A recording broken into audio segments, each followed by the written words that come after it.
Welcome back to the Bible Breakdown channel. Today's video will be the story of the 10 plagues of Egypt. Have you ever heard a story so epic it sounds like a blockbuster movie? We're talking about a showdown between a powerful Pharaoh and a humble shepherd, a battle of wills that unleashed 10 of the most legendary disasters in history. Today, we're diving deep into the biblical account of the plagues of Egypt.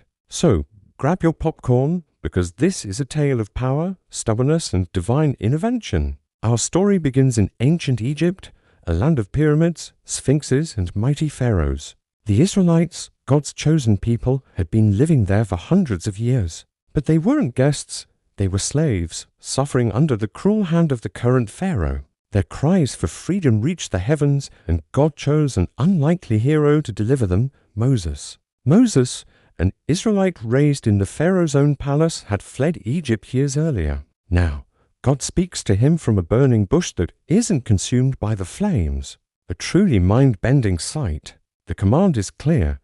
Go back to Egypt and tell Pharaoh to let my people go. To help him, God appoints his brother Aaron as his spokesman. So, Moses and Aaron march into the grand throne room. Imagine the scene, the opulence of the Egyptian court, the powerful, unyielding Pharaoh on his throne, and these two brothers standing before him with a message from the god of slaves. They perform a sign. Aaron throws down his staff, and it turns into a snake. But Pharaoh's magicians do the same. Not impressed, Pharaoh hardens his heart and refuses. This is where things get serious. The stage is set for a divine demonstration of power unlike any other. The first plague begins at the Nile River, the lifeblood of Egypt. At God's command, Aaron strikes the water with his staff. Instantly, the entire river and all the water in Egypt turns to blood. The fish die, the river stinks, and the Egyptians can't drink the water. For 7 days, the land is in chaos. They have to dig for fresh water. Yet, Pharaoh's heart remains as hard as stone. He still won't let the people go. If blood-red water wasn't enough, what came next was straight out of a nightmare. The second plague, frogs. Not just a few frogs, but a massive, overwhelming invasion. They swarmed out of the river and covered the land. They were in people's houses, in their bedrooms, in their ovens, and even in their kneading bowls. Can you imagine waking up to that? It's gross, it's chaotic, and it's everywhere. Pharaoh can't stand it. He calls for Moses and begs him to pray to God to take the frogs away. Promises to let the Israelites go. Moses agrees, and the next day, the frogs die. Piles of them are everywhere, and the land stinks. But once there's relief, what does Pharaoh do? He goes back on his word. His heart hardens once again. This becomes a pattern. Next up, the third plague, gnats, or some translations say lice. Dust is turned into swarms of tiny, biting insects that crawl on people and animals. They're unavoidable and maddening. This time, even Pharaoh's magicians are stumped. They tell him this is the finger of God. But does Pharaoh listen? Nope. His stubbornness is reaching epic proportions. So, God escalates. The fourth plague is a swarm of flies. But this time, there's a crucial difference. God makes a distinction. The flies torment the Egyptians, but the land of Goshen, where the Israelites live, is completely untouched. It's a clear sign that this isn't a random natural disaster. It's a targeted act from a God who protects his people. Pharaoh, once again tormented, calls Moses. He tries to negotiate. You can sacrifice to your God, but do it here in Egypt. Moses refuses. It has to be a clean break. Pharaoh relents, promising to let them go if the flies disappear. But as soon as the flies are gone, his promise evaporates. The fifth plague strikes where it really hurts the Egyptian economy, their livestock. A terrible pestilence kills the Egyptians' horses, donkeys, camels, cattle, and sheep. But again, not a single animal belonging to the Israelites is harmed. The message couldn't be clearer, but Pharaoh's heart is unmoved. He checks to see if the Israelite livestock is safe, confirms it is, and still refuses to yield.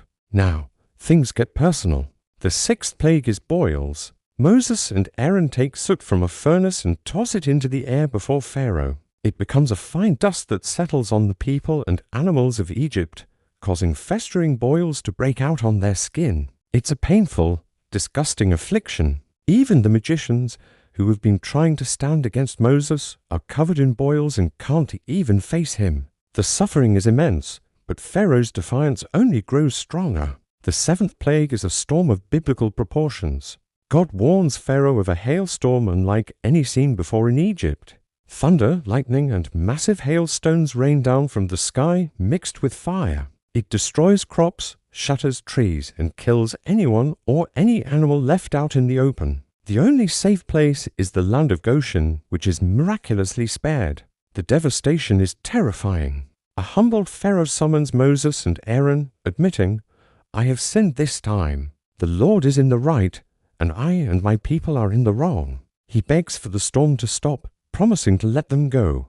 But you know the drill by now. The moment the sky clears, Pharaoh's heart hardens and his promise is broken. What could possibly be worse than a storm of fire and ice? The eighth plague, locusts. A wind from the east brings a swarm so dense it darkens the sky. They devour every single green thing the hail had left behind. Every plant, every leaf on every tree gone. The land is stripped bare. Egypt is facing total agricultural collapse. Pharaoh's officials are panicking, urging him, "Do you not yet understand that Egypt is ruined?" He calls for Moses in a hurry, confesses his sin again, and begs for the locusts to be taken away.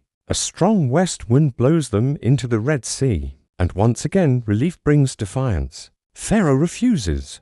We're now at the ninth plague, and it's one of the most chilling. For 3 days, a thick, suffocating darkness falls over all of Egypt. It's a darkness that could be felt, a tangible, terrifying void. People couldn't see each other or even move from their places. It was complete sensory deprivation and paralysis for the entire nation. But in Goshen, where the Israelites lived, there was light. Pharaoh, shrouded in this oppressive gloom, calls for Moses. He makes another partial offer.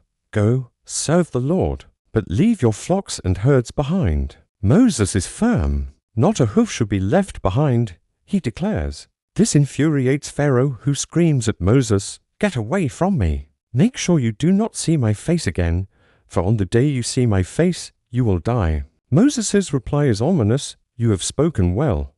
I will not see your face again." This sets the stage for the final, most devastating plague. The 10th plague, the death of the firstborn. God instructs the Israelites to prepare for their departure. Each family is to take a perfect lamb, slaughter it at twilight, and paint its blood on the doorposts of their homes. They are to roast the lamb and eat it with bitter herbs and unleavened bread, dressed and ready to leave at a moment's notice. This meal is the first Passover. God tells them that when he passes through Egypt that night, he will see the blood on the doorposts and pass over those houses, sparing the firstborn inside.